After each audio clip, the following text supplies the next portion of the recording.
Romanos capítulo 5, versículo 12.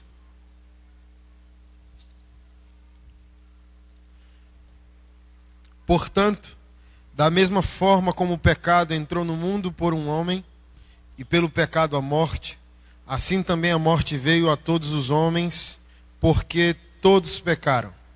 Até aqui. Como eu comecei a falar com você hoje à tarde, você não é o que é por livre escolha. Você é o que é porque o pecado existe. O pecado é a desconfiguração de sua existência. Por melhor que você seja, você ainda não é o que Deus planejou que você fosse. E esse é o motivo do Evangelho, reconstruir, restituir. Nós somos ainda adolescentes teológicos, a gente às vezes pergunta: o que eu tenho a ver com o pecado de Adão? Porque não foram criados vários homens ao mesmo tempo. Foi criado um homem, consequentemente uma família. Então, Adão e Eva, por comprovação científica, são o primeiro DNA da existência humana. É comprovado cientificamente, mas o indivíduo não fica 40 anos dentro da academia para dar razão a Deus.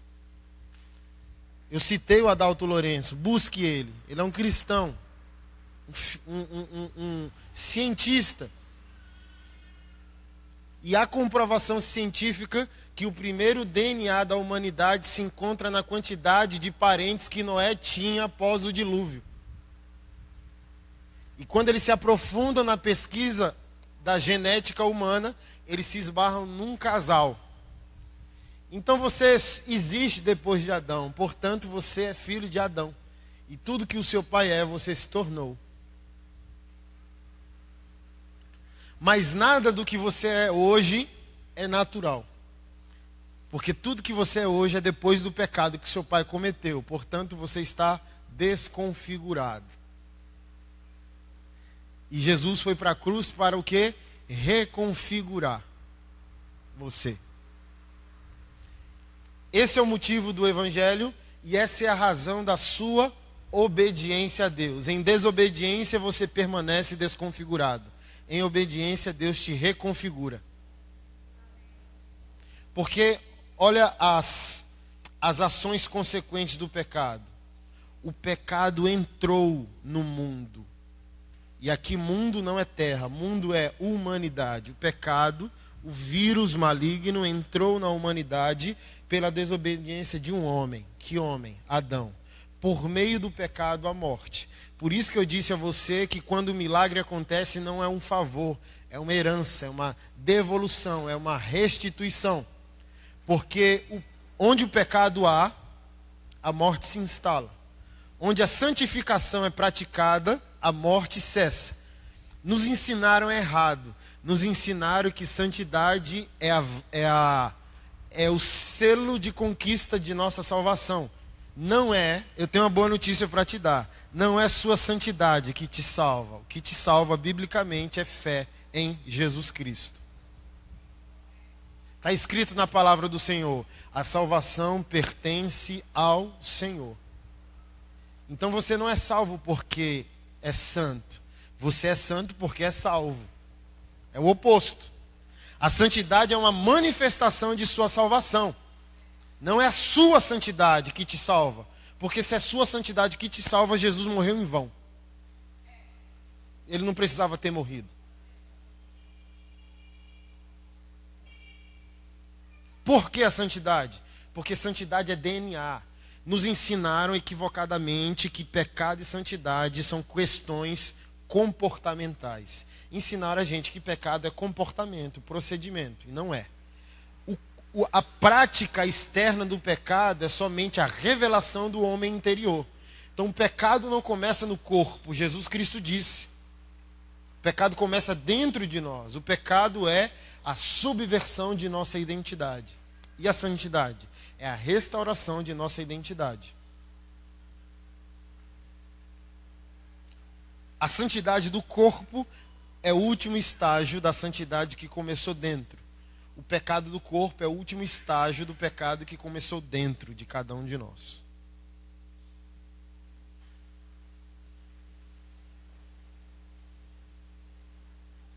Por meio de um pecado, do pecado de um só homem, da desobediência de um só homem, o pecado entrou no mundo, e por meio do pecado a morte, por isso todos pecaram.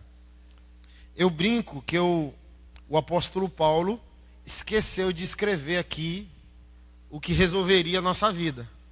Porque se ele está dizendo que o pecado entrou no mundo pela desobediência de Adão, e por meio do pecado a morte reinou em cada um de nós, em todas as esferas da nossa vida, existe uma contrapartida, um contrafluxo. Essa é a tese, existe uma antítese.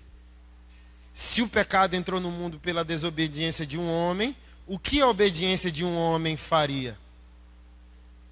E esse homem é Jesus. Se o pecado entrou no mundo pela desobediência de Adão, o que entra no mundo pela obediência de Jesus? A santidade. Por meio da santidade há vida. E todos viveram. Essa é a contrapartida. Adão é o primeiro homem. É a primeira forma da humanidade. Paulo disse isso. Primeiro Adão, segundo Adão. Primeiro Adão, alma vivente. Segundo Adão, espírito vivificante. Então Adão é o primeiro pai da humanidade. Jesus é o segundo pai da humanidade. Adão é a primeira forma e mata seus filhos. Jesus é a segunda forma e vivifica seus filhos. Então, como eu disse, a proposta evangélica não é apenas congregacional, é colonizadora. O Senhor está aqui para restaurar o nosso ambiente social. Há um quê social no pecado? A gente acha que o pecado ele é de cunho estritamente pessoal. Mas todo pecado é social, por isso Deus o abomina. Quando Deus diz, não adulterarás, Deus não está abolindo o prazer, porque Ele é o criador do prazer. O que Ele está querendo abolir? Que um adultério não fica restrito às duas pessoas que o cometeram. Um adultério envolverá todos os parentes, filhos envolvidos, e aquilo vira uma reação em cadeia dolorosa que vai se espalhando pela sociedade até se tornar uma norma social. Olha a música no Brasil, vê se presta. Mas tudo começou onde? Na década de 90. Pega uma playlist hoje e pega uma playlist dos anos 80. É a tal da leniência. Não é tão grave assim, é só um erro. Aí aquilo vai crescendo, crescendo, crescendo, sai do âmbito pessoal e se torna uma iniquidade nacional. Então, todo pecado é social. Então, quando Deus abomina o pecado, Ele está querendo proteger o ambiente todo. Por isso que no Antigo Testamento, Deus não mandava poupar a miscigenação das raças. Deus às vezes mandava passar pela espada. Não é que Deus era mau, era que Deus estava preservando uma identidade e um DNA, até que o Filho fosse para a cruz e resolvesse definitivamente a questão. Porque toda mistura comprometeria o DNA da construção da cidade de Deus.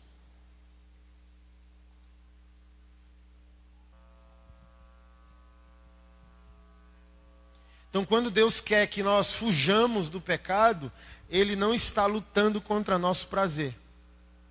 Ele está querendo curar a sociedade. Santidade é um instrumento colonizador. E o pecado é um instrumento socialmente destruidor. Sabe por quê? Porque nós não liberamos os nossos traumas ali na descarga sanitária. A gente seria mais fácil pegar todas as dores que o pecado causa socialmente em nós, traumas, abusos, traições, e jogar fora, mas não desce. Então, se você é ferido por meio de um pecado de alguém, onde você vai liberar isso? No ambiente social. Por que as pessoas não querem casar hoje? Porque a sociedade chegou num ápice de desamor e traição doméstica. A menina não quer casar porque viu a vida inteira avó e mãe sendo violadas, tratadas com indignidade. Então o feminismo a empodera e ela diz: Não sou obrigado a nada.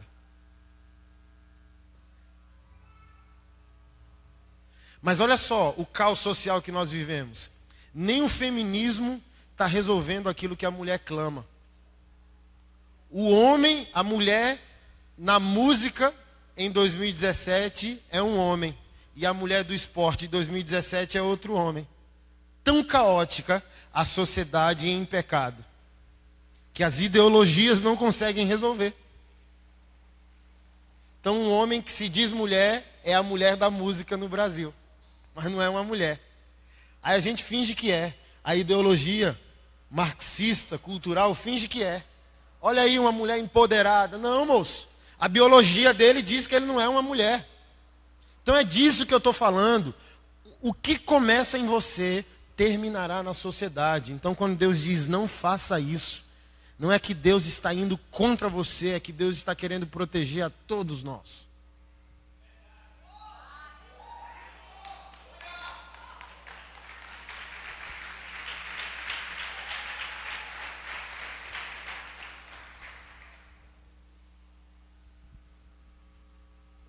Agora a gente entra na melhor parte, que é aquilo que eu comecei a falar à tarde. O motivo do Evangelho. E o motivo do Evangelho é Deus nos amando, querendo nos restaurar. Como eu disse, Deus é autoexistente, autossuficiente. Não depende de ninguém, não depende de nada. O Deus que não precisa está pedindo muita coisa por meio da palavra. E eu chamo isso de a linguagem espiritual das ofertas. É um mecanismo de reconstrução, que é aquilo que eu falei para você. Ofertar, seja o que for, é desistir de si mesmo. E desistir de si mesmo é desistir daquilo que o pecado de Adão construiu em você. Então, quando você obedece a Deus, a grosso modo você está dizendo, desisto. Sabe por quê? Olha que maravilhoso. O culto como nós celebramos a Deus, como hoje, não é a vontade de Deus para sempre. O culto litúrgico, ele não existia no jardim. A congregação não existia no jardim. A obediência, o perdão e o amor não existiam. Deus é cultuado por uma cronologia bíblica depois do pecado. Os primeiros a adorarem a Deus foram Caim e Abel. Não há relato bíblico de que Adão adorou a Deus, que Adão congregou, que Adão amou, que Adão perdoou, que Adão obedeceu. Porque a vida era tudo aquilo que Deus planejou que ela fosse. A vida era perfeita. Adão, assim como todas as outras criaturas, instintivamente davam para Deus o que Deus quer. Que é o quê? Olhar para a sua criação e se alegrar de sua própria glória. Deus tem prazer em sua própria sabedoria, o salmista disse. É aquilo que Davi disse, por amor ao seu nome. Então Deus tem amor a si mesmo. Quando ele olha para a criação e vê a criação harmônica, ele tem alegria em sua própria sabedoria. Então Adão dava para Deus instintivamente o que Deus quer. Adão não adorava. Adão instintivamente era um adorador. Porque o pecado não existia. Se o pecado não existia, não havia culpa. Se não havia culpa, não havia culto. O culto é consequência da culpa.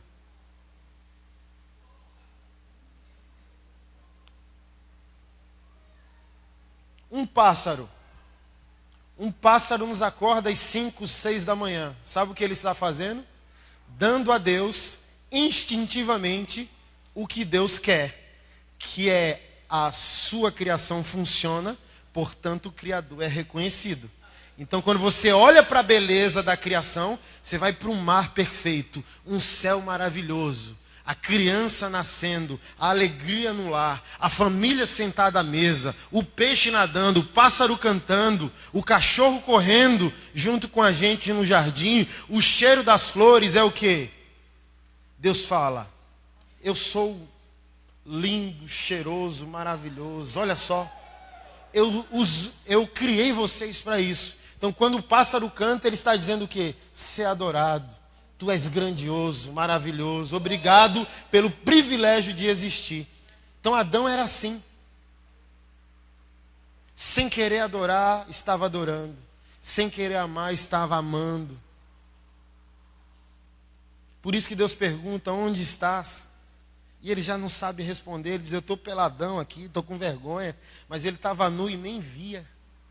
De tamanha era a glória de Deus envolvendo aquele homem.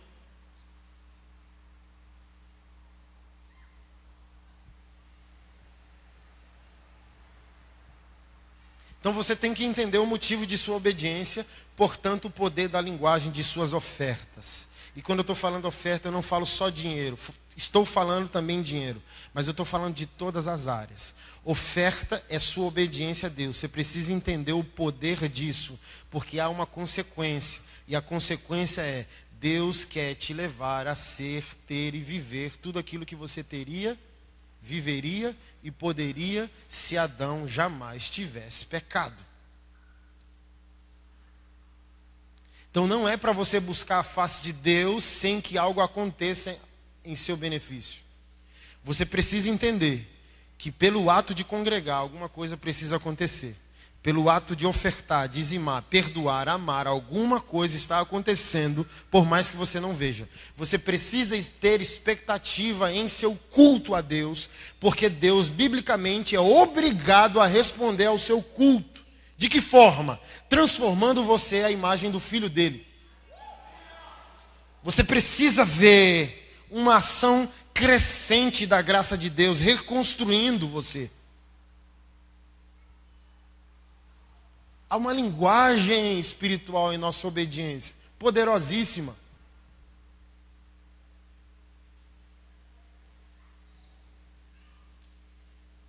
Você já leu Hebreus 11?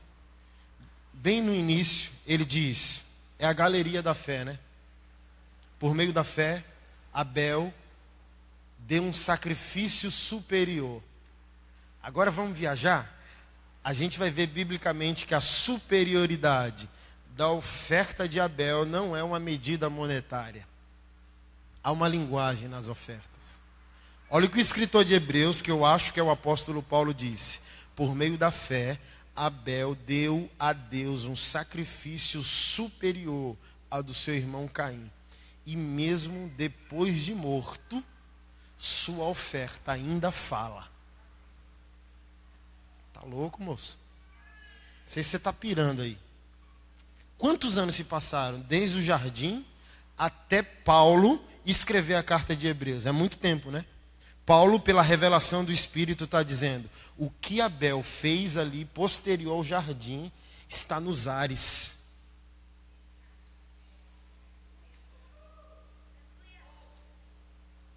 Deus ouve até hoje. Quando Deus quer escutar um louvor, Deus bota lá no canal de Abel.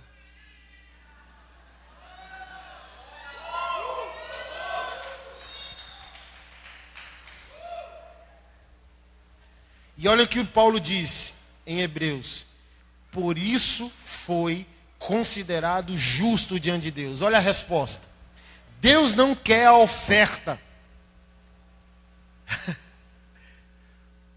Deus não quer a oferta. Ela é uma revelação de sua relação. Mas o foco de Deus não é a oferta. Ele não quer a oferta. Através da oferta, ele quer outra coisa.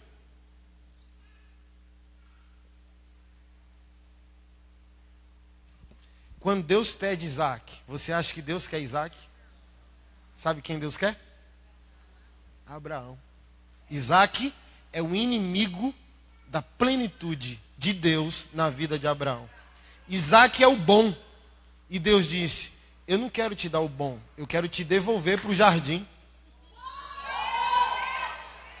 Eu não quero te dar o bom, eu quero te dar o extraordinário. Deus prometeu um filho ou uma descendência? Olha Abraão com um filho. Tá bom. Oh glória, meu filho. Inimigo da plenitude.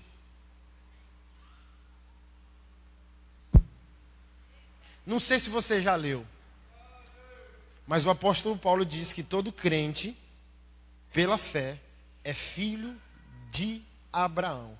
Então a promessa não é sobre Isaac, é sobre toda a igreja, do Antigo, do Novo Testamento, viva e morta, que ainda virá. A Bíblia chama de seio, olha a moral, seio de Abraão. O crente dorme, descansa, e a Bíblia diz que aquilo é o seio, a intimidade de Abraão, a mãe dizendo, vem meus filhos. E Abraão não aguenta, dizendo, Ave Maria Gospel, eu não sabia que eu teria tantos filhos. Porque eu achei que ele me daria só um, eu tenho bilhões de filhos. Você sabia que a igreja tem bilhões de pessoas, juntando os crentes de toda a história? Aí Deus falando para Abraão, olha aí macho, se tu ficasse só com Isaac, o que ia dar? Tu queria filho, agora tome-lhe filho.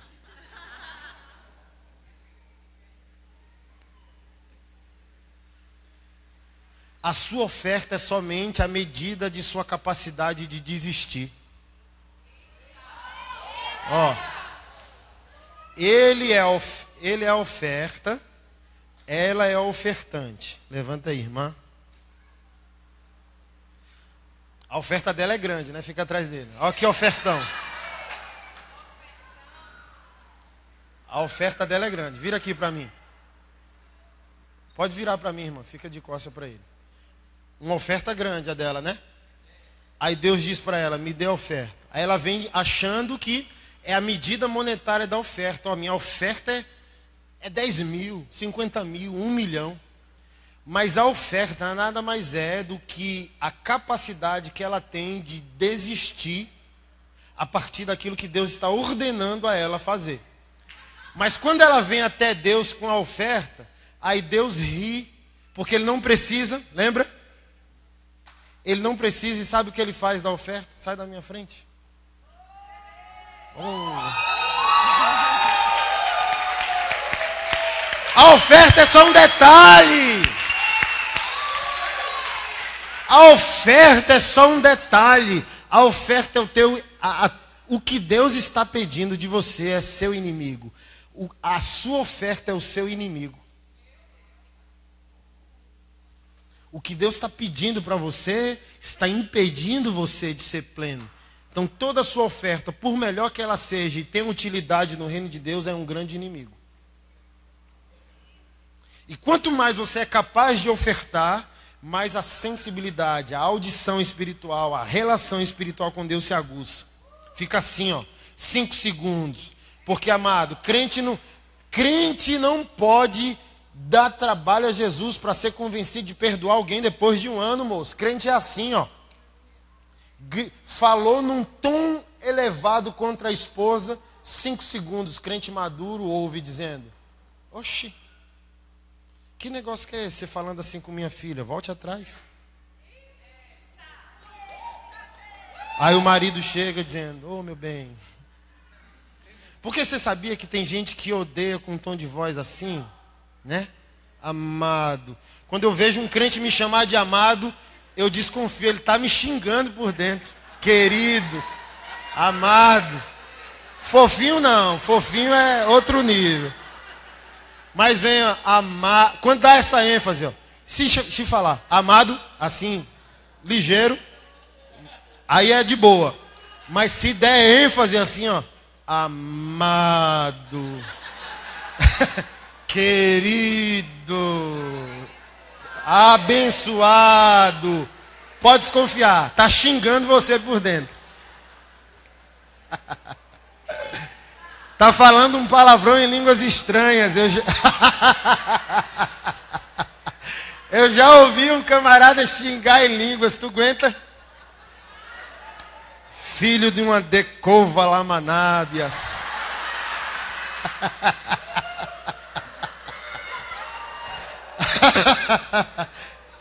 É só para descontrair, que você estava meio tenso. Foi que o irmão estava orando em língua alta. Aí o pastor chamou o diácono e disse, vá até lá e diga para ele continuar, mais baixinho. Porque se o Espírito está me usando, não pode usar ele. Deus é Deus de ordem. O apóstolo disse, vá lá. Aí o diácono chegou e disse, ó, o pastor falou que o irmão pode orar, mas diminua o volume, está atrapalhando a ordem do culto. Aí o irmão virou e disse, não acredito. Seu filho de uma delamanaia labassúria, vai tomar no delecantarabalaya.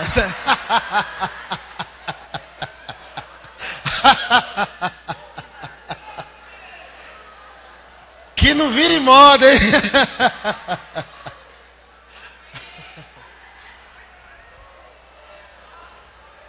Imagina, irmão, que absurdo, né? Tem um palavrão em línguas estranhas, é? Que doideira. Mas volta para mim. É por isso que a partir daquele ato de adoração de Caim e Abel, uma oferta terminou num homicídio. Assim, ó, em horas. Os dois foram ofertar. Depois de horas, um ofertante se tornou um homicida. Caim foi de uma oferta a um homicídio num curto período de tempo. Por quê? Caim somente ofertava sem se dispor ser uma oferta. Abel não. Abel ofertava e era uma oferta. Caim dava somente suas mãos. Abel dava as mãos e o coração.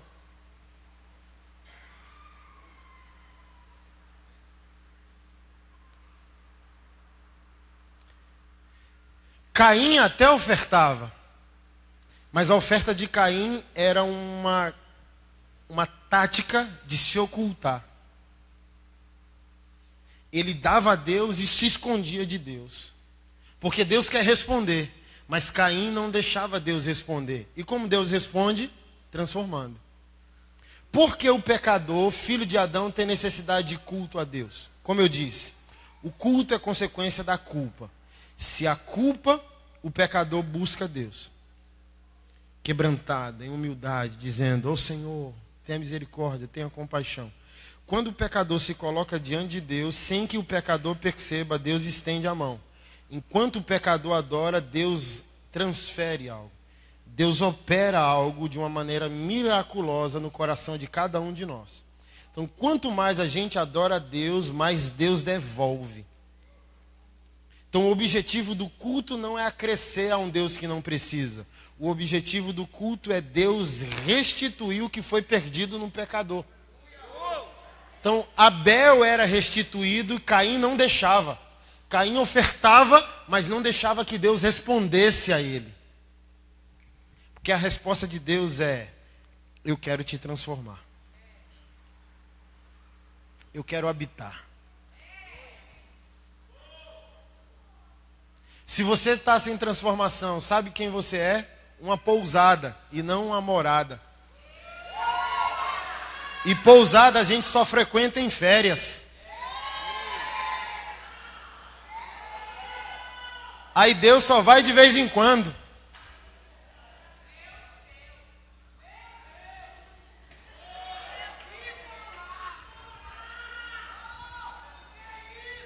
Aí é bruta, menino.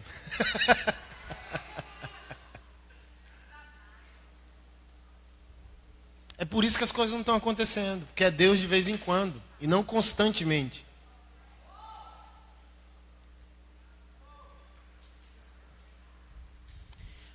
Lembra de Cornélio, no livro de Atos? Era um centurião romano, portanto não era um judeu, era um gentil. Um homem temente a Deus que orava e dava esmolas aos pobres. Há uma aparição miraculosa a Cornélio dizendo: tuas orações e tuas esmolas, tuas ofertas subiram a Deus como memorial. Você pode ter achado duro o que eu falei, né? Deus é obrigado a responder o nosso culto. E eu estou citando Cornélio para provar para você que Deus é obrigado. Porque o interesse do culto não é acrescer a Deus, é Deus devolver o que você perdeu. Então Deus se torna obrigado. Ele estabelece a liturgia para quê? Para curar o povo. Deus não precisa de adoração, macho. Olha o que está acontecendo lá, Apocalipse já está escrito. Se está escrito, amadurece, irmão. Deus não precisa que você fique chamando ele de cheiroso, bonito, santo, lindo, lindo, lindo és. Ele não precisa disso, desse romantismo que a gente quer vestir a camisa, trancar ele. Ele não precisa disso, moço. Imagina Deus sensível dizendo: eu estou menos Deus porque vocês não me adoraram hoje. Oh, lindo, lindo, lindo és, glórias, glória eu te dou. Aí ele, eu estava mal, mas agora eu estou melhor. Eu estava para baixo, mas agora vocês levantaram minha moral. Adoração não é ação. Você não põe força na adoração. Adoração é reação. Sabe o que é a verdadeira adoração? Isso aqui, ó. Você está reagindo ao que você está reconhecendo nele. Os anjos e os 24 anciãos estão fazendo o quê? Sendo impactados pela glória dele e reagindo. Santo, santo, santo, santo é o Senhor. Não foi com Isaías? Olha Isaías 1, Isaías 2, 3, 4 e 5. Ai de ti, ai de ti, ai de ti, ai de ti. Botando o dedo na ferida de todo mundo. No 6 ele diz, os meus olhos viram o rei, o Senhor dos exércitos. Sabe o que está escrito? Ai de mim. Então, adoração é reação e não ação. Não é atribuir adjetivos a Deus. Vou chamar Deus de lindo. Portanto, conclusão, sou um adorador. Adorar é reconhecer um atributo dele e não adjetivá-lo. É cheiroso. Não, tudo isso é licença poética que serve para nós, né? Pastor Judá Bertelli chama Jesus de cheiroso. Está adorando, aí ele diz, eita que o cheiroso chegou. Mas ele é maduro o suficiente para saber que é uma reação e não uma atribuição de um valor que queremos dar a ele.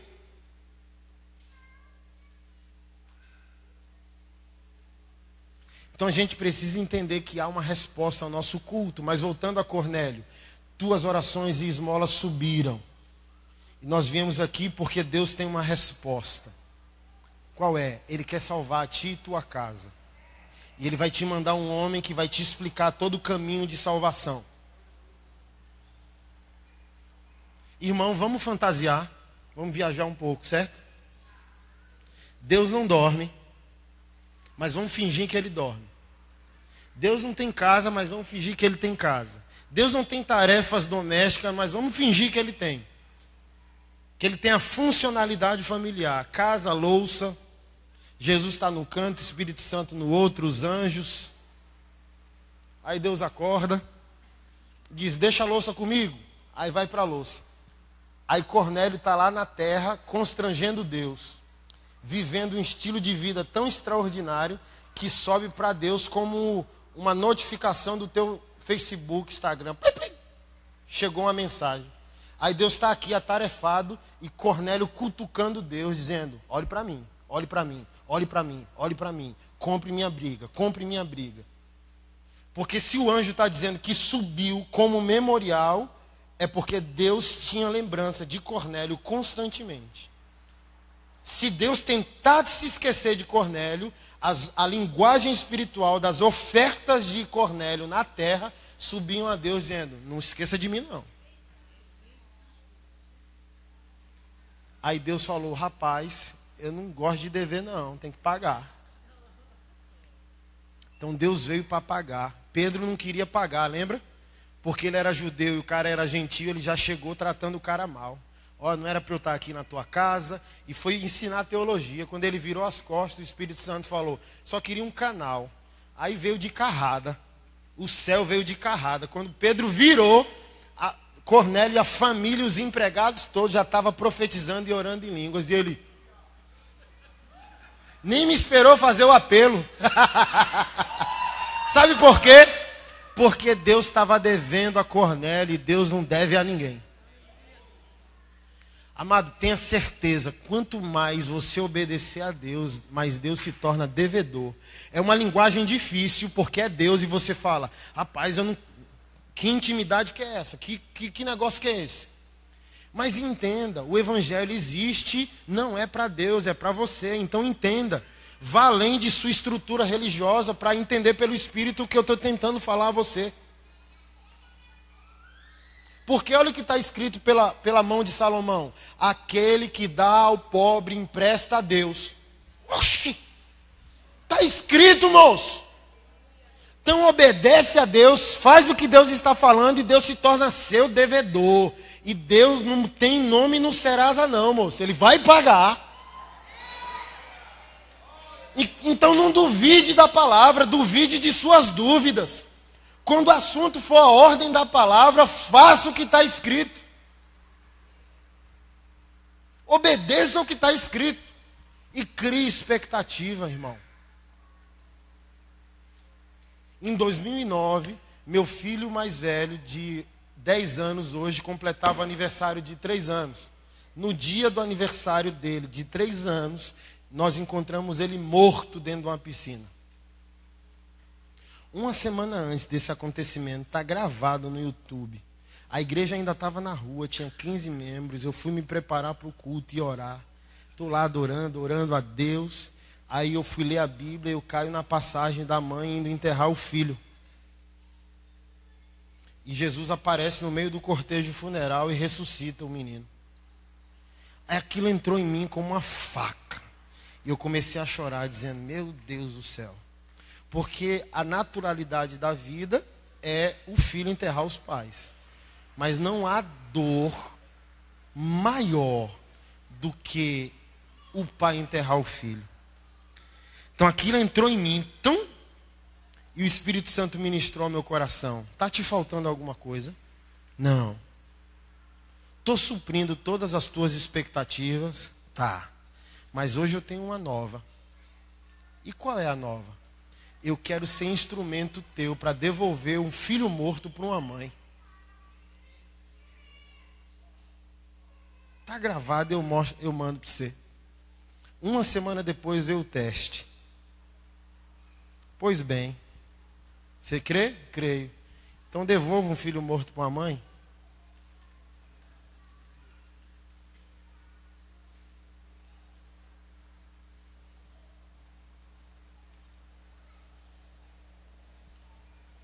Irmão, Deus não vai dar para você o que você não está esperando receber.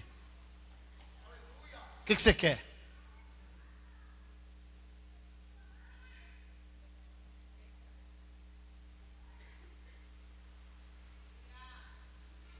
Por isso que eu disse mais cedo, se Deus quiser, não é oração de crente não.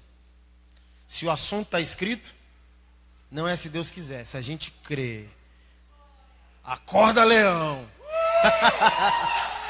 É isso, moço, não é se Deus quiser não. É se eu creio e cravo os dentes na verdade do que está escrito. Vamos!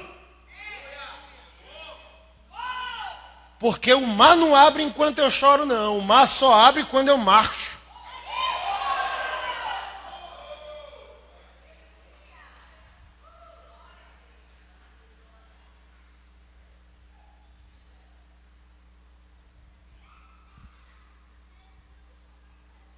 Mas voltando.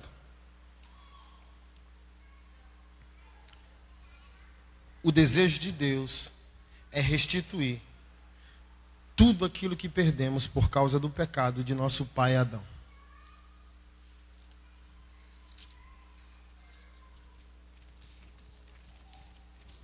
Você quer saber o texto que eu mais amo na Bíblia?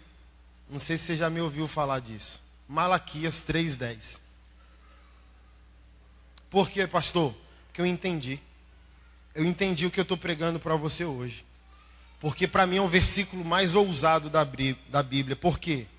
Contém 3 verdades que tiram sono de qualquer crente sério. Primeiro, é o único versículo na Bíblia que Deus diz: eu estou sendo roubado. E se você concordar comigo, você não pode roubar materialmente um Deus que não é matéria. Um Deus que é espírito.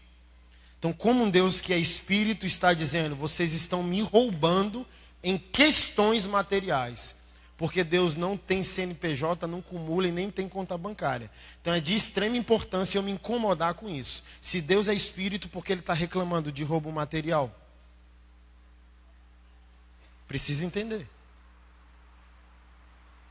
Segundo ponto. É o único versículo na Bíblia que Deus chama crente para briga. Faça prova de mim. Você é homem para me obedecer, Anderson? Sou. Obedece e olha no meu olho. Obedece e me peita. Obedece e me desafia. E a terceira verdade é, depois que eu desafio Deus, ele diz, se eu não abrir sobre vós as janelas. E quando isso virou como um rema no meu espírito, ninguém me segura. É 5 segundos mesmo para ser convencido sobre pedir perdão à minha esposa, voltar atrás e pedir perdão no trânsito, dar minha casa, dar meu carro, dar minha vida, deixar minha família para estar aqui. É 5 segundos. Não. 5 segundos ele diz, volte atrás no seu não. Porque eu entendi. Sabe por quê? Porque quando o profeta vem dizendo, é isso que vejo uma porta, eu nem me interesso por porta. Eu falo, não tem uma janela aí não? Tem não. Então, fica com a porta para você. Quando for janela, você me fala. Sabe por quê? Porque porta, qualquer pessoa pode abrir. Eu, Deus e o diabo, porque porta abre por dentro e por fora. Eu estou dando tempo para o rema ir descendo no seu espírito. Janela, você só abre por dentro.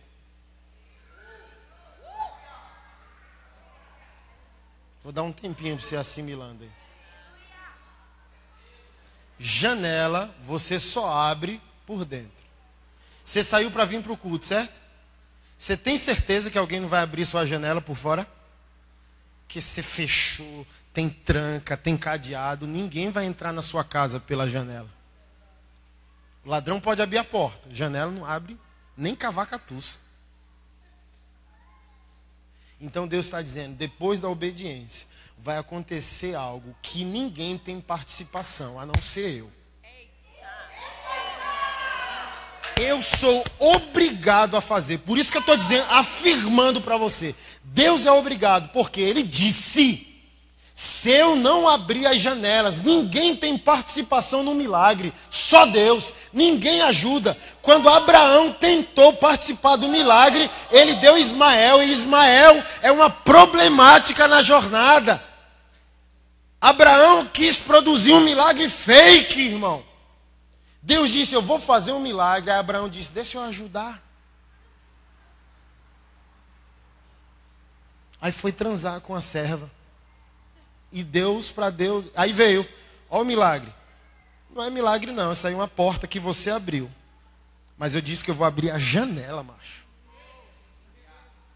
Demorou 25 anos para Abraão entender e Isaac nascer. A pergunta é, tu vai estar aleluiado quando acontecer? Que a questão não é quanto demora. A questão é se você tem fidelidade o suficiente para permanecer no lugar. Quando Deus vier visitar, você está no lugar que Ele mandou você estar? Por isso que ninguém tira de mim a empolgação com o futuro, irmão. Estamos em crise. Que crise? Que crise? A gente está num laboratório, moço. O salmista diz, o Senhor olha para os governantes e os príncipes da terra conspirando contra o seu ungido. Sabe o que Davi disse? E o Senhor ri deles a partir do seu trono. Que crise?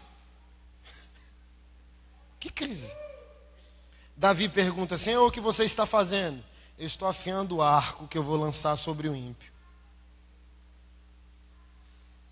Olha a crise econômica e política. E o Senhor está dizendo, sabe de nada, inocente. Só estou dando corda para vocês. A gente não está em crise, a gente está dentro de um laboratório avivalista. O Senhor está construindo o plano. Deus está chamando gente séria para a mesa, porque haverá a distribuição final de influência, riqueza e pessoas a serem lideradas. Senta aqui, meu filho. Você sabia que tem muito dinheiro por aí, em algum lugar? Muita unção e influência disponível. Mas Deus só quer falar com gente séria, que não vai abrir porta não, vai esperar Ele abrir a janela.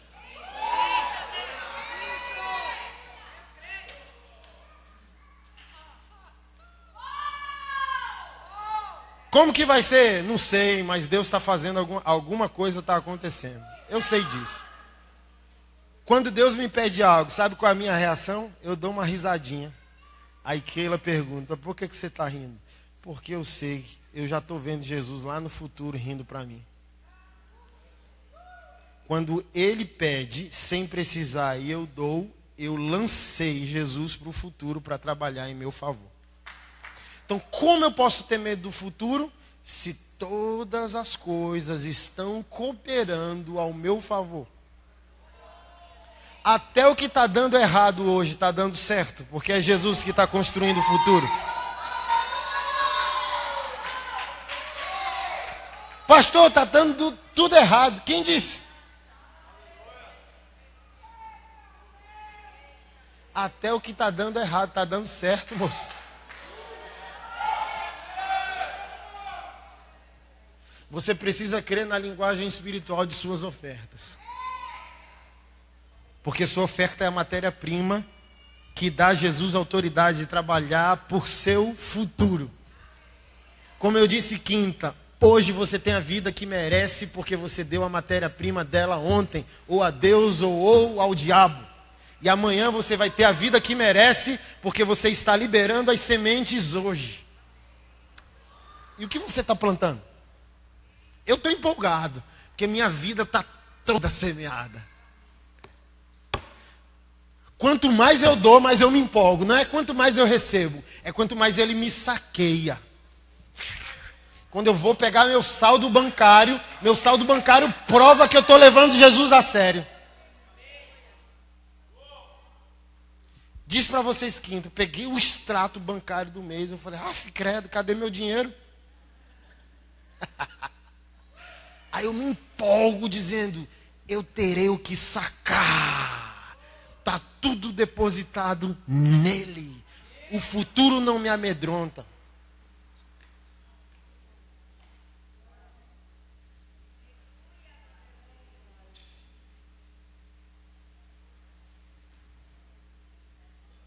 Quando as pessoas perguntam, por que, pastor? Está fácil. Amado, porque aquele realzinho de 12, 15 anos atrás possui uma linguagem poderosa.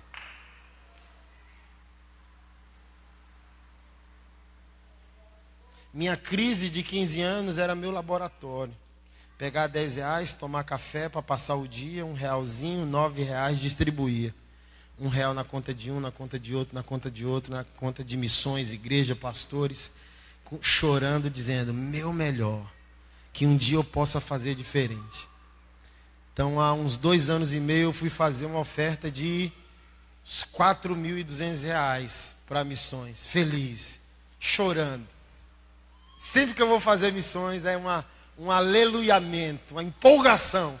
Porque sabe o que eu mais gosto? É pegar o telefone e ligar para o missionário desamparado, dizendo, sorria. Então, do caixa do Itaú, eu peguei o telefone, liguei para a irmã Thelma aqui no sertão do Piauí, dizendo, como é que a senhora está? Estamos na prova, triste, sorria, vá lá no banco. Aí tem uns 1.000 e pouco, 2.000 lá para a senhora gastar como quiser.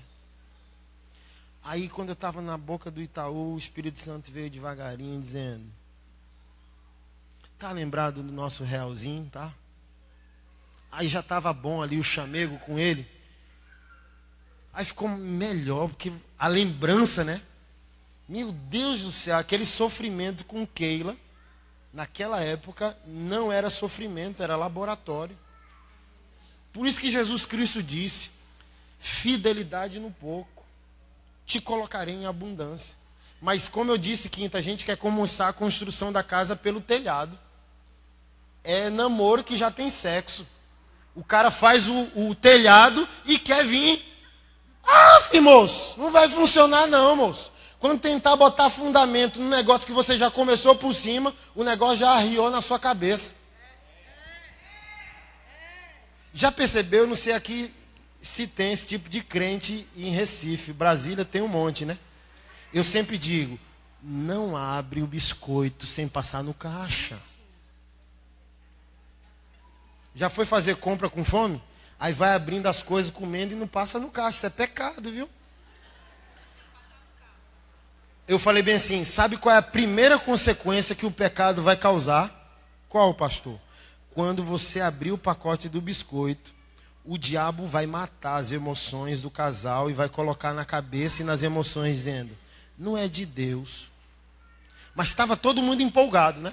Quem é pastor aqui sabe. Estava todo mundo aleluiado. O camarada pegava 2, 3, 4 ônibus, é de Deus, enfrentava pai, mãe, ia encontrar na chuva. Mas quando transou, sem a bênção, fazer a coisa certa fora do tempo, o que aconteceu? Assim, ó, o encanto morreu. Não vou pedir para levantar a mão quem já passou por isso, mas se você passou, você sabe. Você era apaixonado pela pessoa. Quando você fez a coisa certa fora do tempo de Deus, morreu o encanto. Eu acho que não é mais de Deus. Não é que você acha que não é mais de Deus. É que o salário do pecado é a morte. E o pecado matou a expectativa. Matou a fé na relação. Matou emocionalmente o outro dentro de você. Mas tem nada a ver com o assunto que eu estou pregando, né? Então guarde aí, que eu acho que é para você, viu? Se não foi, está querendo ir, já ouviu para não ir. Então não vá não.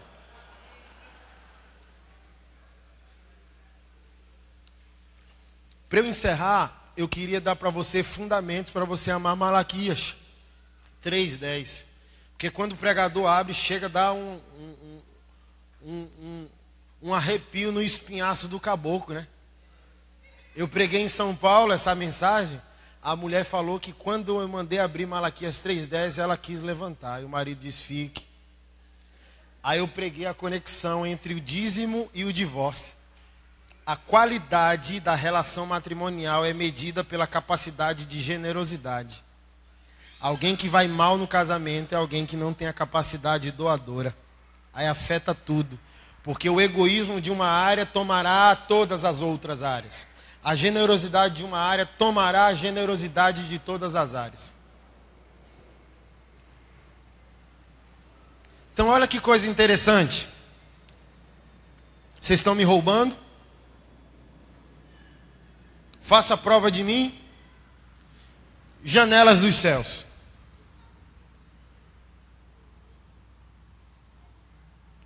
Você abre lá em Malaquias 1. Malaquias 1:6. O filho honra o pai, o servo honra seu senhor. Se eu sou o pai, onde está a honra que me é devida?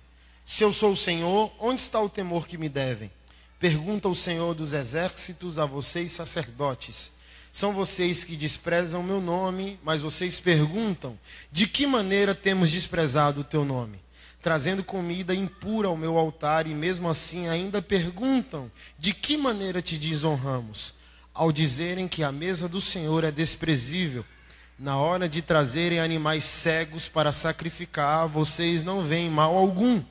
Na hora de trazerem animais aleijados e doentes como oferta, também não veem mal algum.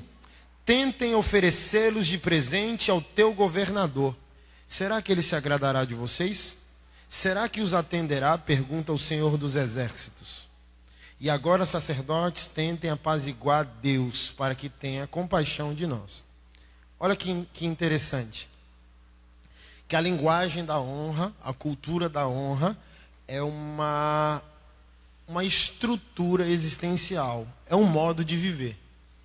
Quem desonra um assunto, desonra todos. Por isso que eu disse mais cedo, quem ofende ou despreza o altar, consequentemente desprezará o lar. Porque a honra e a reverência é um modo de viver. Quem é irreverente é em tudo, quem é reverente é em tudo. Quem profana o altar, profana o lar. Quem profana o lar, profana o altar. Uma coisa vai alcançar a outra.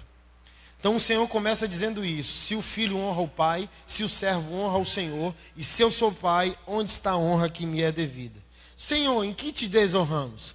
Aí você pode escapar dizendo, mas pastor, ele falou com os sacerdotes. Mas eu pego você, o Novo Testamento diz que todo crente se virou sacerdote. Então não escape não, viu? Em que te desonramos? Vocês consideram a mesa do Senhor desprezível.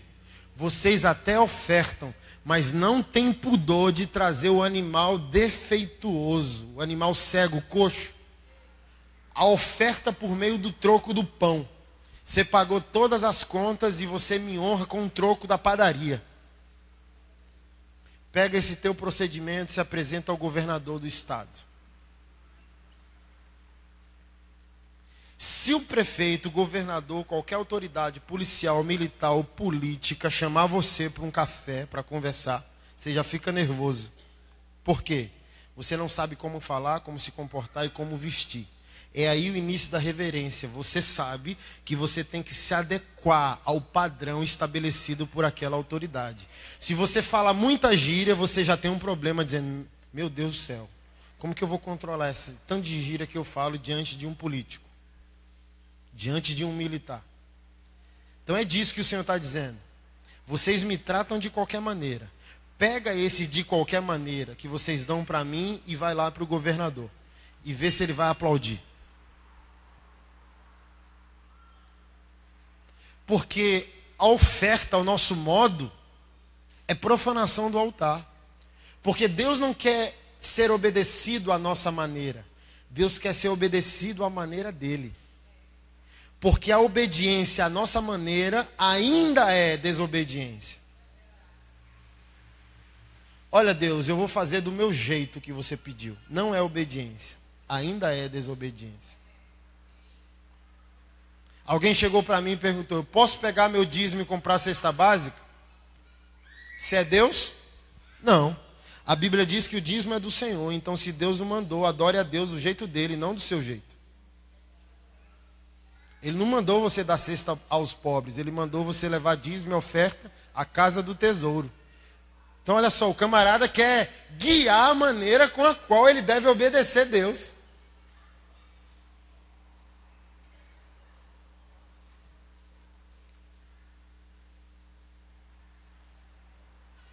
Por isso que eu nem perco tempo mais com um crente assim, porque eu olho logo para a casa dele. E se aquilo que ele está falando para mim não começa numa coerência doméstica, eu nem escuto. Vá amadurecer, irmão. Essa conversa sua está muito estranha.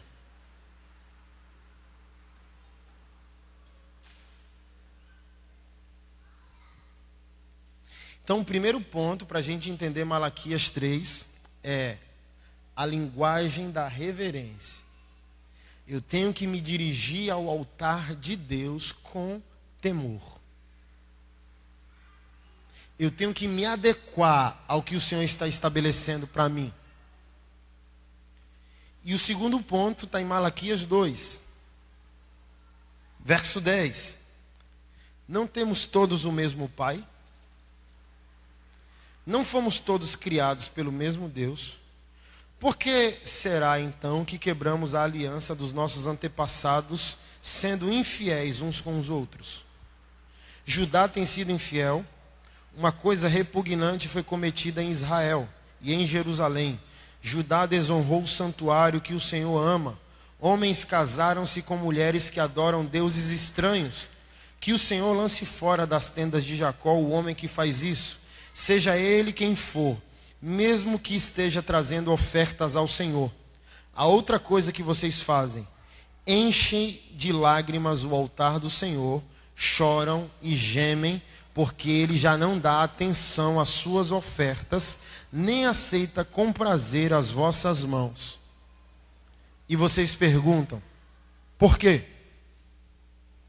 Porque o Senhor é testemunha entre você e a mulher da sua mocidade, pois você não cumpriu a sua promessa de fidelidade, embora ela seja sua companheira, a mulher do seu acordo matrimonial.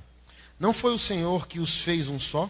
Em corpo e em espírito ele lhes pertencem. E por que um só? Porque ele desejava uma descendência consagrada. Portanto, tenham cuidado, ninguém seja infiel à mulher da sua mocidade. Eu odeio o divórcio, diz o Senhor, o Deus de Israel, e também odeio o homem que se cobre de violência, como se cobre de roupas, diz o Senhor. Por isso tenham bom senso, não sejam infiéis. Eu quero abrir um parêntese antes de discorrer ao texto. O texto diz que Deus Deus odeia, abomina o divórcio. Mas não está escrito que Deus odeia o divorciado. Então amadureça quando o assunto foi esse. A vida não é ciência exata. Como eu disse, até o que está dando errado pode estar dando certo. Se não deu certo, pode dar certo, se for entregue a Deus. Mas volta para mim. O profeta começa na denúncia pela maneira com a qual nós ofertamos. E o profeta conclui o assunto dentro da nossa casa. Deus não está se agradando. Olha, vocês estão chorando no altar, perguntando: Deus, por que tu não mais responde? Aí o profeta diz: porque Deus já não tem prazer em vossas ofertas e não recebe com alegria a mão de vocês. Olha que detalhe, lembra de Caim? A mão está no altar, mas o coração não está no altar. E Deus diz: não quero. Quero não. Por quê, Senhor? Porque eu estou sendo testemunha do que está acontecendo segunda-feira. Teu domingo não vai apaziguar o que você tem feito durante a semana. Eu não quero que você consagre o altar e profane o lar. Eu quero que a santidade do altar contamine a santidade do lar. Eu quero que a santidade do lar se estenda à santidade do altar.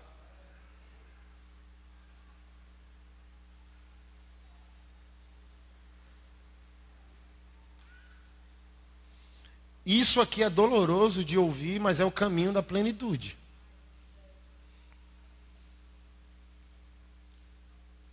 Deus não quer a oferta, Deus quer a vida. A oferta é uma linguagem. A oferta é um mecanismo de reforma existencial. Mas o que Deus quer, na verdade? Produzir uma nova segunda-feira para você. Através do domingo, Deus quer uma nova segunda. Mas há uma confusão. Mas eu vou resolver essa confusão com um exemplo. Sabe o que a igreja é para o crente? O que o posto de gasolina é para o carro. O objetivo do carro é o posto? É? Vai estacionar lá.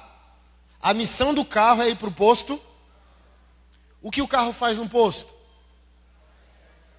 E quando tem lava-jato, limpa. Mas depois do lava-jato lavar o carro no posto, e o frentista abastecer o posto, e o cristão pagar a conta, que é o dízimo, só para descontrair você. Vaza, pega o beco, frutifica, vai-te embora, vai viver. Então o domingo é importante porque o domingo quer abastecer a sua capacidade de transformar a sua vida na segunda, na terça, na quarta, na quinta, na sexta, no sábado.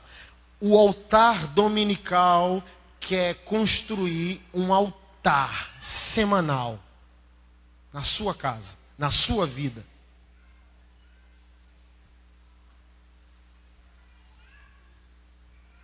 Então Deus, porque por exemplo, se o indivíduo estava levando um animal defeituoso ao altar de Deus, o animal cego, que zelo ele vai ter em amar a esposa dele? Que sensibilidade ele vai ter de perceber que, assim como ele, a esposa está cansada? E se pode pedir a pizza e não escravizar ela, porque é a obrigação dela cozinhar para ele? Que sensibilidade ele vai ter de perceber que a mulher, na missão doméstica, é mais pressionada do que ele fora, no banco? Porque filho é bênção, mas enlouquece qualquer ser humano.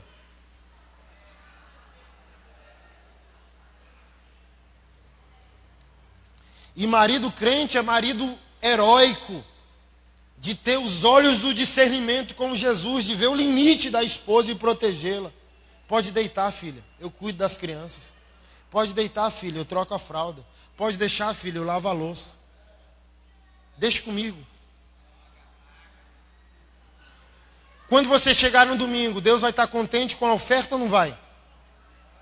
É disso que ele está falando, macho. Porque Deus não quer um cara orando em línguas no domingo, sabendo que a mulher está destruída por causa dele, emocionalmente. Pode até não externar, mas ela está destruída emocionalmente por dentro. Deus está se agradando? Ele quer dar tudo para Deus, tudo para o próximo e nega tudo à esposa. Deus está feliz? E homens, principalmente aqui no Nordeste, eu quero libertar você. Função doméstica não é função feminina. A Bíblia diz que Deus criou uma ajudadora. E ajudadora não é realizadora. Quando Eva chegou, a vida já existia. Adão já estava responsável pela sua própria vida. Se tinha cueca, era ele que lavava. Se comia e sujava, era ele que limpava.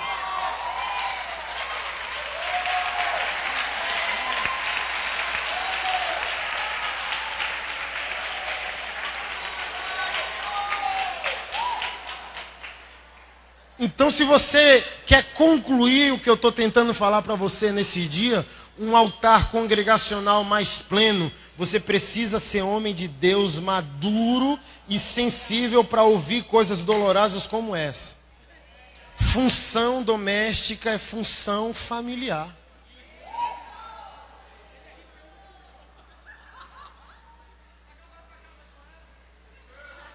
Sabe por quê? Os filhos também são seus. Eu já peguei marmanjo grande, me deu um relógio dourado no dia dos pais, dizendo, você é meu pai. Eu, calma aí, vamos conversar mais sobre isso. Ele diz, me dói ver você cuidando dos seus filhos. Uma menina chorou no discipulado lá em casa, igreja, a casa lotada, 20, e o meu filho veio, pai. Aí eu falei, estava lendo a Bíblia, eu disse, aí eu parei o ensino. Espera aí, gente. Oi, meu filho, diga. Pai, isso. Tá bom, meu filho, vai lá e tal. Quando eu voltei, a menina chorando. Aí eu falei, o que foi, mulher, que tu tá chorando? Olha a fala dela. Eu já fiz parte de igrejas que no momento desse, o pastor endemoniaria o filho. E você parou tudo para ouvir o seu filho. E eu não achei nada de extraordinário. Oxi, é meu filho, moço. Que milagre que é esse, de ouvir meu filho? Mas olha a distância que a gente está do altar congregacional do doméstico. Gentileza no lar é um milagre e deveria ser normal.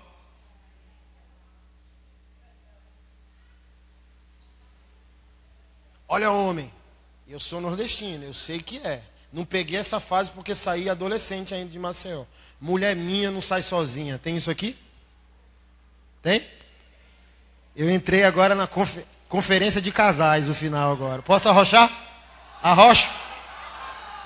Tem no Nordeste, mulher minha não sai sozinha? Tem? Tem ou não? Aí, Keila falou, para eu não cometer um homicídio, jogar teus filhos na parede, quero sair hoje. Para onde? Não sei ainda não. Vou chamar umas 5 irmãs da igreja e a gente vai pela cidade aí, no restaurante, não sei. E aí? Falei, vá, minha filha. Precisa de quanto? Me deu uns 200 conto aí, 300 conto. Tome, vá. Aí foi, no Outback, com as 3 irmãs. Chegou no Outback, 2 varão da igreja. Aí quando viu, já ficou caçando, né? Aí chegou, pastora. Oi, meu filho. Cadê o pastor? Veio não, está em casa. Em casa, está em casa com as crianças.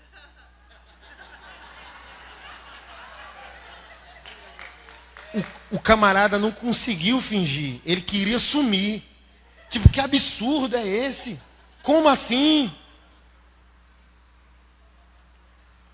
Um médico congregava com a gente, dizendo, me ligou, pastor, que absurdo é esse? Sua esposa levou a minha para sair, e não sei o quê. Mulher minha não sai só não, moço. Mulher minha sai comigo e com meus filhos. Aí eu falei, fique calmo. Está gritando por quê? Me liga amanhã. Aí ele me liga no outro dia de manhã. Pastor, que diabo é isso, moço? O que foi? Foi a melhor noite da minha história com a minha esposa. Ela chegou em casa outra mulher. Mande sua mulher ligar para mim mais vezes. Lição de casa. Lição de moral. Você, homem, está saindo. Está dirigindo ou indo no ônibus, vendo outras cores, cenários, pessoas. Você está cansado, mas você está intercambiando com outras possibilidades. Aí você chega em casa com o corpo cansado, mas a mente talvez menos cansada, porque você conversou, desabafou, falou de futebol. A esposa não. Cocô, cozinha, menino, grito, escola, material. É enlouquecedor. Eu fiz o teste. Keila, sai por um dia, me deixa aqui. Amada, acaba o dia, a mente da gente está esgotada. Quando o menino fala, pai, você está com um desejo de cometer um crime, irmão. Menino cansa, moço.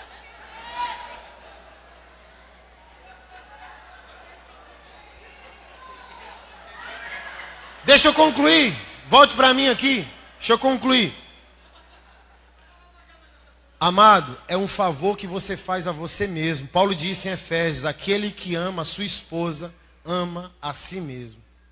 Então sua esposa não pode sair sozinha. Ela deve sair sozinha. Sabe para quê? Porque ela volta melhor para quem? Para você. Todo o cansaço dela vai ficar lá no Outback. Não vai falar de igreja, nem de fralda, nem de menino, nem de demônio. Vai rir. Minha esposa é escandalosa, expansiva, bem-humorada.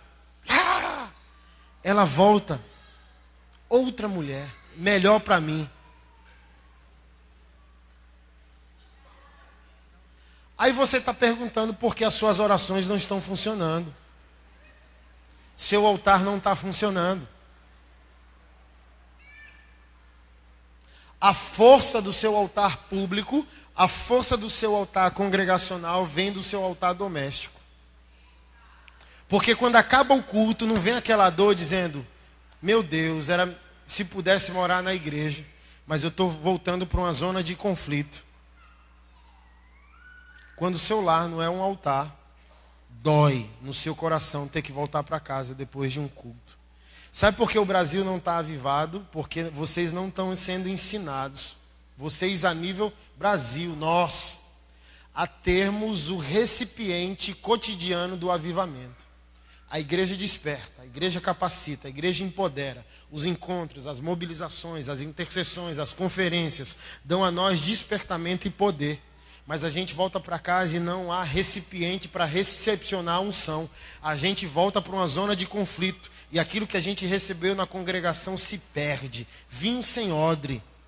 Avivamento sem cotidiano é como vinho que se perde. Porque não tem onde ser guardado.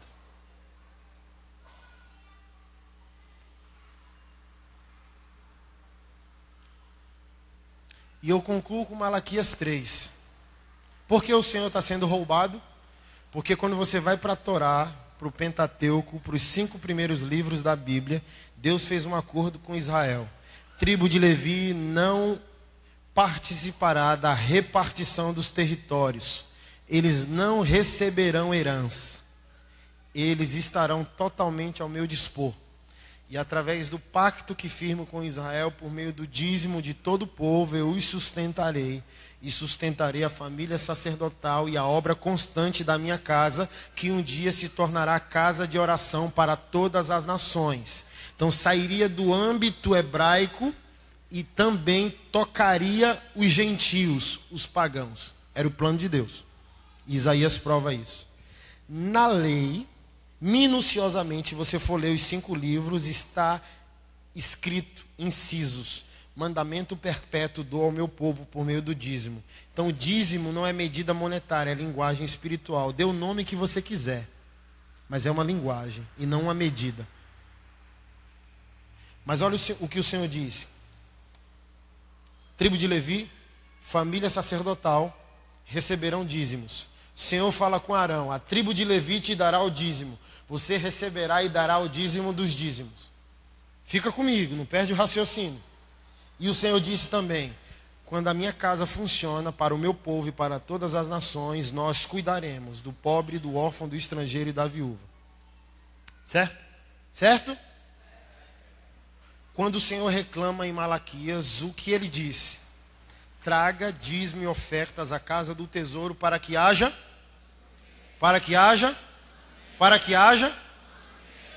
Se é mantimento, a ordem é logística. Deus tem um plano social. Então, quando Deus diz: eu estou sendo roubado, Deus está dizendo: eu estou sendo roubado na prerrogativa que quero exercer no cuidado com as nações. Eu quero erradicar orfandade, viuvez, pobreza. Mas não posso, porque o meu povo me desonra. Eu sou roubado no outro.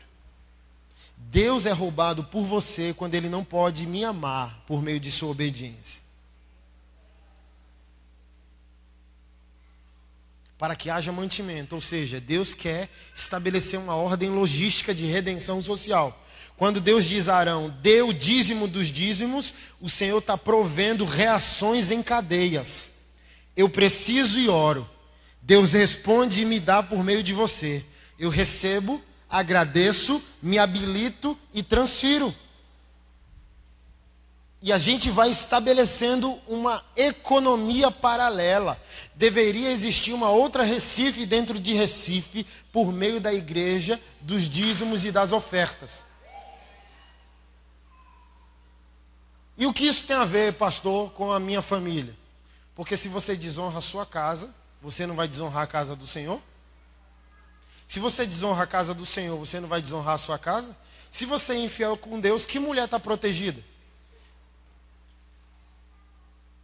Se você é capaz de desonrar a sua relação com Deus, quem está protegido perto de você? Isso é uma bomba relógio. Você só está protegido por mim se eu sou fiel a Deus. Perguntei para Keila, você já deve ter me ouvido falar isso nas pregações. 5, 6 anos atrás eu perguntei: por que você não tem ciúme? Ela nunca deu piti de ciúme. Fico fora um montão de dia pregando o evangelho. Discipulo mulheres com supervisão pastoral e tal. Mas ela nunca entrou em nenhuma crise. Ela só tem o discernimento de dizer: ó, cuidado, aquela menina ali não quer só cuidado. Está carente. Então bota os limites. E ela falou: porque estou muito bem protegida. Como assim? É caro me trair. Por que é caro te trair? Porque as suas lágrimas eu as vi em casa por Jesus. E me trair é caro, porque me trair antes de tudo é traí-lo. E eu acho que você não quer pagar esse preço não. Então estou guardada aí. Estou guardada nas suas lágrimas por Jesus. Então eu posso virar as costas e confiar que tudo ficará bem.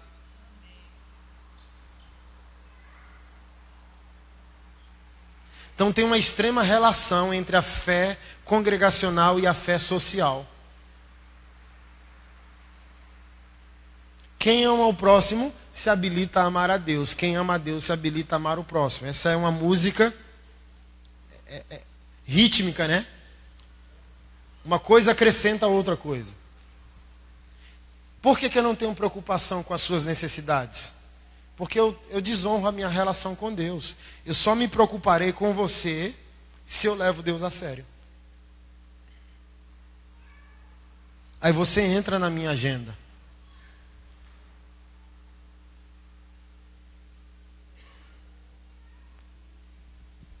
Certa vez, quando a igreja ainda estava na rua, o pessoal tinha medo de colocar o dízimo da igreja na minha mão, porque sempre sumia.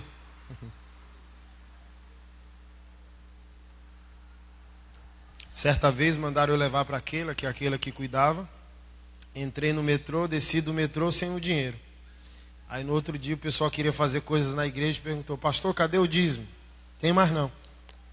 Como assim, pastor? Não tem? Já foi, Deus levou. Fui pagar as contas da igreja e lá de casa. Estou sentado no metrô. E Deus manda olhar para o camarada, bem olhado. E eu fui olhando, até entender o que Deus queria dizer. Ele estava com um sentimento de impotência, homem que quer cuidar e não pode, né? Estava com a criança no colo, a esposa do lado, e aquele abatimento moral. Eu estou limitado no cuidado que deveria estar dando à minha família. Aí Deus falou, você sabe o que é essa dor. Aí eu disse, sei. Então pega o dinheiro todo que está aí, que é meu, e dê para ele. Eu falei, não posso dar. Tem minha esposa, a igreja. Não, como? Dê.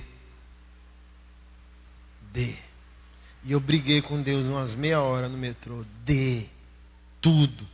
Que eu fiquei brigando dentro de mim. 50, 100, 150, 200, 250. E o Senhor falou, é tudo dele. Dê para ele. Aí eu fui e dei. E nem percebi que dei tudo e nem guardei dinheiro para voltar para casa. E eu sentei no metrô, triste, chateado, porque Deus deixou o cara feliz e me deixou sem nada. E fiquei ali, passou uns 10 trens e eu não queria ir embora de chateação.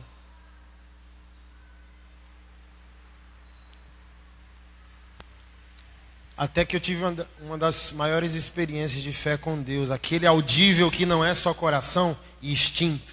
É tudo. É audição, é instinto, é consciência, é emoção. E Deus disse, semana passada você comprou um ticket do metrô e não usou. Está dentro da sua carteira. Abre aí. Aí eu já falei, é o ápice da loucura, né? Estou delirando. É um sonho, sei lá. Aí abri a carteira, fui no compartimento secreto, estava lá o ticket do metrô. Vá para casa, meu filho, chora em casa. Chora aqui no metrô não, vai chorar suas pitangas em casa. Pega o trem e vai embora. Mas veio uma graça, uma presença de Deus tão forte ali no metrô. E ele me abraçou tranquilo.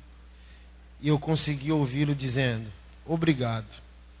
E quando eu ouvi Deus dizer obrigado, aí me quebrou. Porque o meu sentimento relacional com Deus não é romântico, é serviçal. Ele manda, eu obedeço. Deus não é meu parecer, Ele não precisa se explicar para mim. Ele pede, eu faço.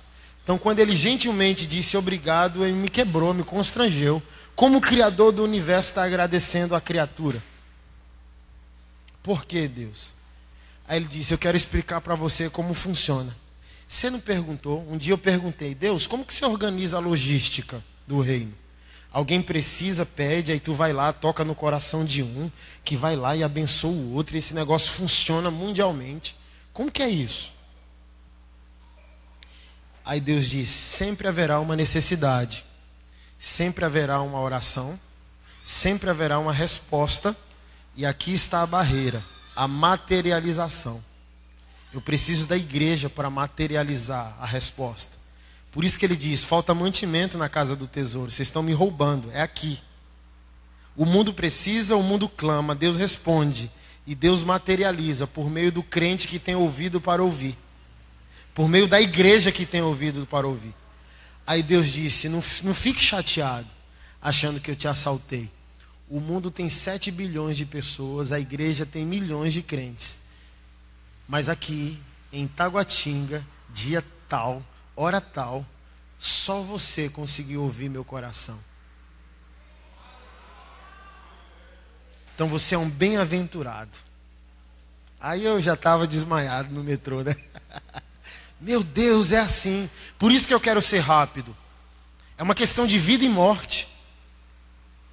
Perdoar, amar, ofertar, dizimar, congregar. Ser rápido para responder os instintos divinos que vêm ao nosso coração e à nossa consciência. Faça. A vida de alguém depende disso. Há uma necessidade, um clamor, uma resposta e você materializa. Aí eu... Não.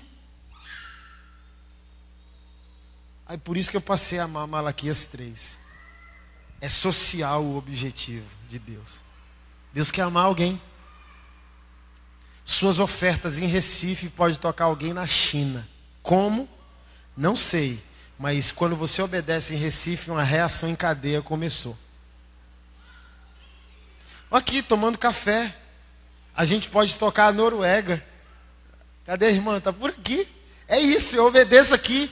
E o trem vai o quê? Se espalhando. Não foi assim o nosso mestre, sozinho, em Isaías 53, viu futuramente a construção da cidade. A obediência de um lançou o fundamento para a construção de uma cidade. Eu encerro dizendo, sua desobediência a Deus pode matar uma cidade.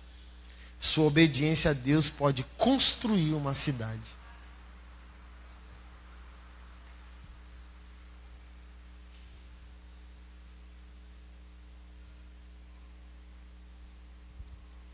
E esse é o poder da devolução. Entender os porquês de Deus. Entender o objetivo do Evangelho. Deus não está pedindo para ele. Deus está pedindo para você e para nós. O que Deus pede a você, Deus quer usar para construir o ambiente no qual nós vamos habitar. Sua obediência é um tijolo no muro da Nova Jerusalém. Sua desobediência evita que um tijolo seja colocado na Nova Jerusalém.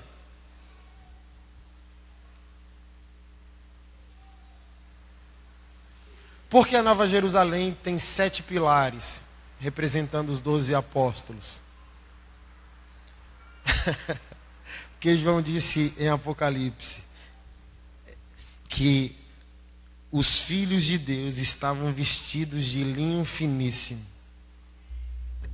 E João pergunta, que linho finíssimo é esse? Aí o anjo responde, são nossos atos de justiça. É de pirar a cabeça, irmão. O nosso ato em justiça por causa da nossa fé está cooperando com Deus para que Ele construa a nossa futura cidade. O seu sim para Deus hoje está construindo o futuro. O seu não para Deus hoje está impedindo o futuro.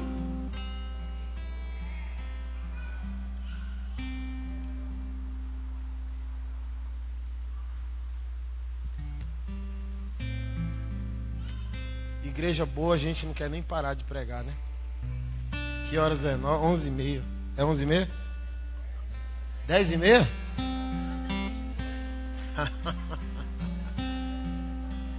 Eixe.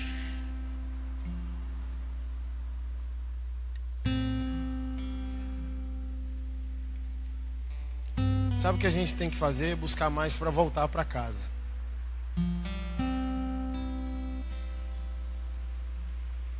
E fazer da nossa casa o nosso trampolim. Queira ir para as nações antes de voltar para casa. Não queira ir para as nações antes de ter a certeza que sua família está sorrindo. Filhos aos corações dos pais, pais ao coração dos filhos. Marido saindo 6 da manhã para trabalhar, deixando a esposa sorrindo com saudade. Lutero, depois que deixou de ser padre e descobriu como é bom ter família, disse que a verdadeira missão do homem de Deus é, ao sair para trabalhar, deixar sua mulher com saudades pelo seu retorno. E a missão da mulher de Deus é dar ao marido motivos de voltar para casa à noite. Então não adianta o nosso domingo. Lembra de Isaías 1?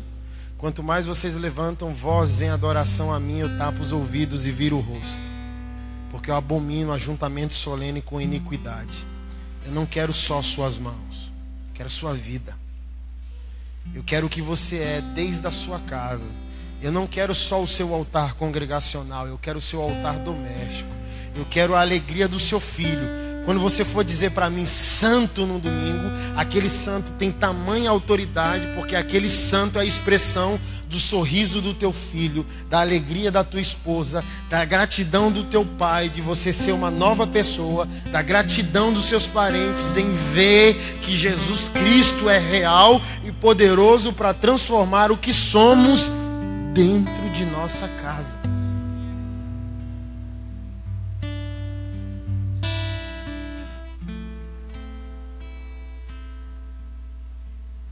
Não precisamos de muito para deixar Jesus feliz.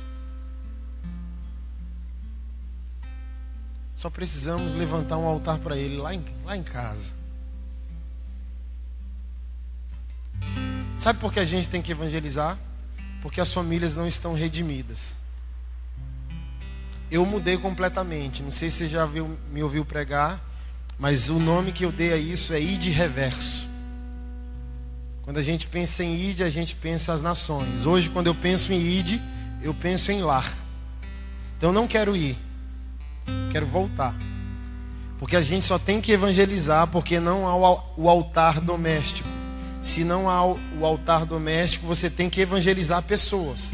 Mas se cada cristão aqui volta para casa, se responsabiliza por um altar doméstico, progressivamente haverá menos necessidade de evangelização, porque ela vai estar sendo praticada nos lares. Porque se eu não amar a minha esposa, se eu for um marido e um pastor infiel à minha esposa, daqui a 10 anos você vai ter que evangelizá-la. Daqui a 20 anos, meus filhos com o coração amargurado pelo que eu fiz, vai ter que ser evangelizado por você. Mas se eu for um presente de Jesus para eles hoje, você vai precisar evangelizá-los? Você não vai precisar exercer missões para a minha família, porque eu já sou um presente para a minha família. E é o que eu recomendo a cada um de nós. Evangelizaríamos menos se nos preocupássemos mais com a qualidade do ambiente doméstico.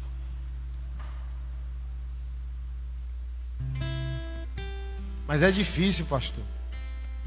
Eu tenho uma frase que deu uma repercutida boa.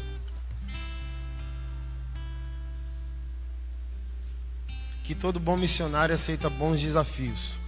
Quem falou que ir para outra nação é fácil? O indivíduo quer dar o corpo para ser morto no campo missionário, mas não quer dar o ego para morrer em casa. Olha, eu quero ir para países muçulmanos, onde o evangelho é proibido, correndo risco de vida, mas não é capaz de pedir perdão à mãe em casa.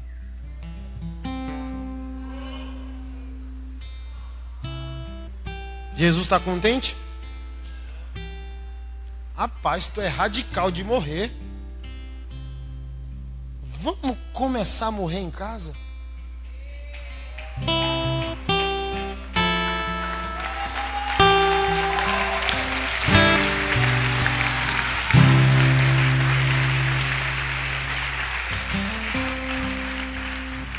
Você, adolescente, você não vai ser missionário com essa bagunça no seu quarto, não.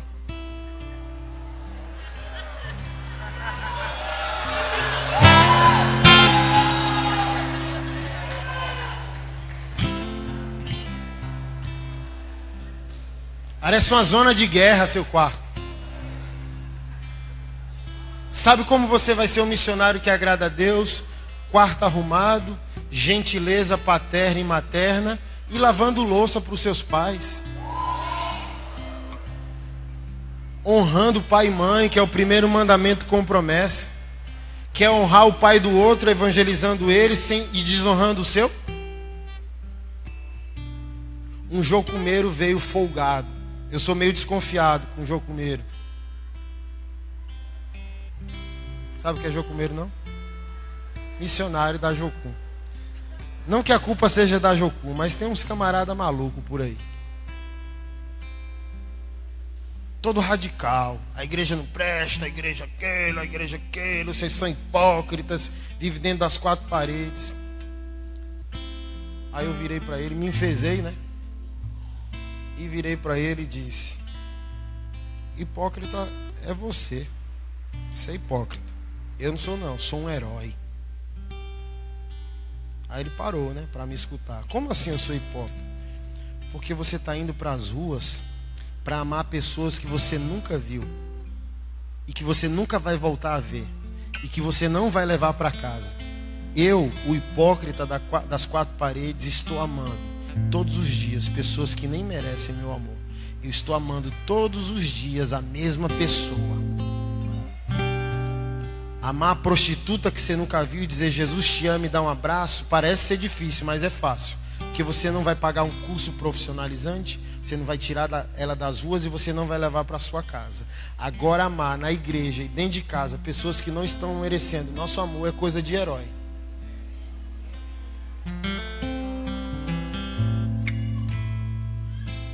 Graças a Deus que ele entendeu.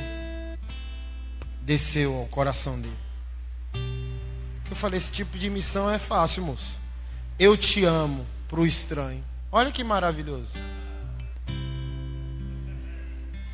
Agora, eu te amo para quem está pisando no calo, disputando o ministério com a gente na igreja, alfinetando a gente pelas costas. Pai que desonra filho, filho que desonra pai, casal que não se entende. Aí é uma missão maravilhosa, ter que amar, ter que decidir amar a mesma pessoa todos os dias. É uma escolha.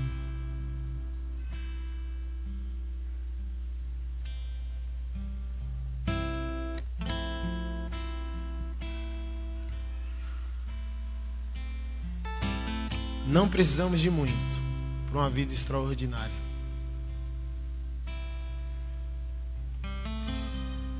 Quem está sendo fiel no lar vai ser fiel no altar. Quem está sendo fiel no altar será fiel no lar.